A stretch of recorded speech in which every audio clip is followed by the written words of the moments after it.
வணக்கம் friends, welcome to my channel. இன்று நாம் பார்க்க இருப்பது பணத்தை சேமிக்கும் முறைதான். பொதுவாக ஒரு சிலருக்கு பணம் எவ்வளவு கையில் வந்தாலும் கையில் சேமிப்பு என்பதே இல்லாமல் போய்விடும். அவர்களும் முயற்சி செய்தாலும் அவர்களால் குறைந்த அளவு பணத்தை கூட சேமிக்க முடியாமல் செலவுகள் வந்து கொண்டே இருக்கும்.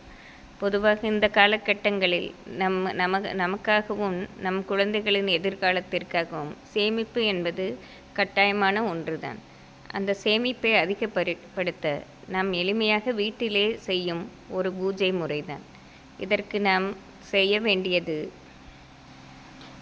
மரிக்கொழுந்தை நாம் வாங்கி கொள்ள வேண்டும். மரிக்கொழுந்து தனியாக ஒரு கட்டாக விற்பனையாகும் பூக்கடைகளில். அதை நாம் வாங்கி வைத்து கொள்ள வேண்டும்.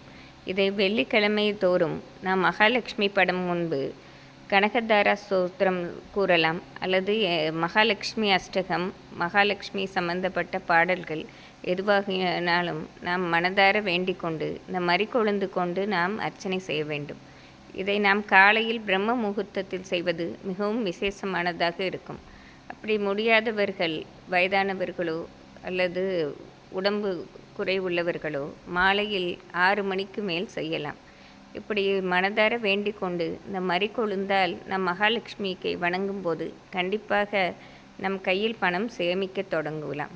இதை நாம் பூஜையில் செய்யும்போது மரிக்கொழுந்து மலரை கையில் நாம் வலது கை நன்றாக மூடி வேண்டிக் கொண்டு லக்ஷ்மி படத்தின் முன் போட வேண்டும்.